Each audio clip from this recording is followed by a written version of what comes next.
If there is one thing about the Super Bowl that we can all look forward to, it is the commercials. Specifically, the teasers for new movies and TV shows. And we got some doozies this time around, especially those concerning the Marvel Cinematic Universe.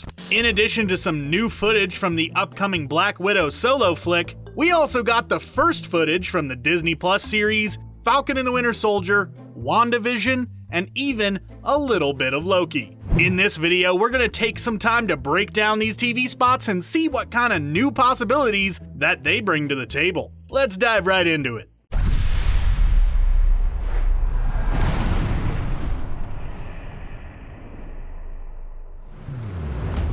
Let's start off with the Black Widow spot. While there wasn't a ton of new footage, there were at least a couple of things worth pointing out.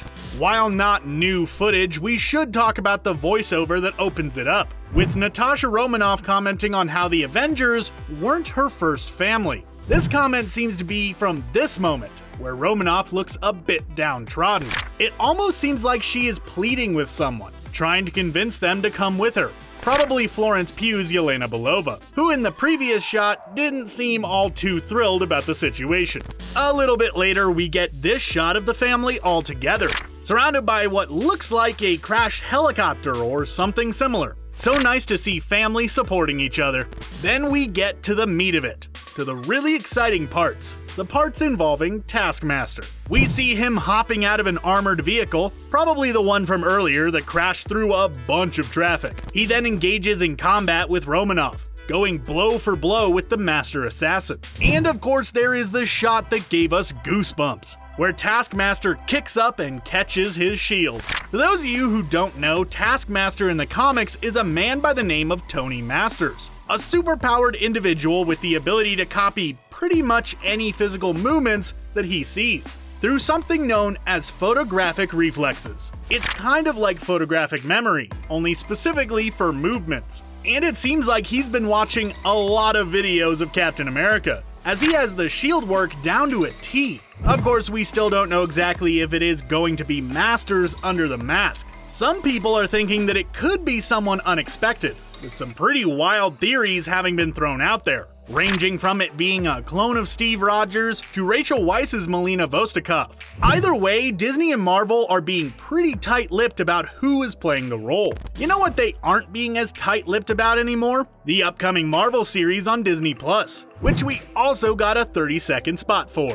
That teaser opens with some footage focusing on the Falcon and the Winter Soldier, showing Sam Wilson practicing with the shield that Steve Rogers gave to him at the end of Avengers Endgame. And he seems to be doing a pretty good job so far, even managing to lodge it pretty solidly into the side of a tree.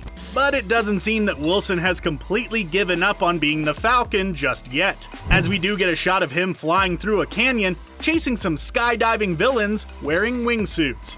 We then get a moment between Bucky Barnes and Helmut Zemo, with Barnes pointing a gun at Zemo, only to then drop the bullets very dramatically. Little bit later on in the teaser, we got this shot of a Captain America-esque character going to high-five a dancing band member. Presumably, this is Wyatt Russell's US agent, a character who is the government-approved replacement for Captain America, since they apparently aren't fans of Sam Wilson, and being a known criminal and all. Not yet sure what his role in the show will be though, but odds are that he'll probably butt heads with Wilson over the mantle of Captain America.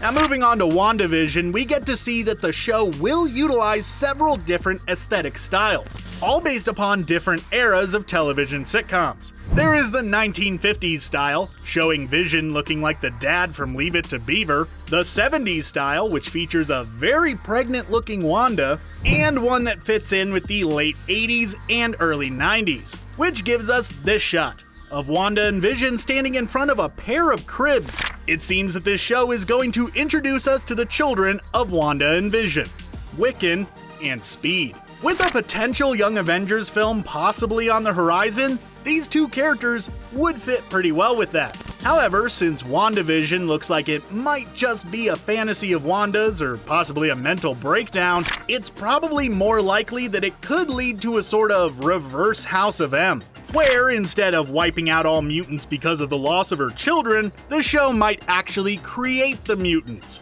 leading to the X-Men properly joining the MCU. Or it will cause some problems for the multiverse as a whole, leading directly into Doctor Strange and the Multiverse of Madness. Oh, and we saw this shot of Wanda wearing a fairly comic-accurate Scarlet Witch costume. Then we get a very brief bit of footage for Loki, starring Tom Hiddleston once again as the trickster god. The shot is simply of Loki sitting in a dark room, wearing what looks to be a prison jumpsuit. Now this jumpsuit appears to have the letters TVA on it, which could potentially refer to the Time Variance Authority, an organization within the comics that monitors the timelines. With the show reportedly focused upon the Loki that we saw during Avengers Endgame, who split from the main timeline when he escaped with the Tesseract, the presence of the TVA would be pretty appropriate. And maybe Owen Wilson, who we just found out was going to be in the show, will play the group's leader, Mr. Alternity. Or maybe he will be the one that the internet has been talking about, Eric Masterson, and have nothing to do with the TVA. We'll just have to wait and see. And we really won't have to wait too long to see how many of these theories turn out to be true, as all of these Marvel properties aren't really that far off from release. What did you think of these TV spots for these Marvel properties? And who do you think is behind the Taskmaster mask? Let us know your thoughts down in the comments below. And while you're down there, why not consider subscribing to CBR for more awesome videos just like this in your feed each and every day. Thanks for watching.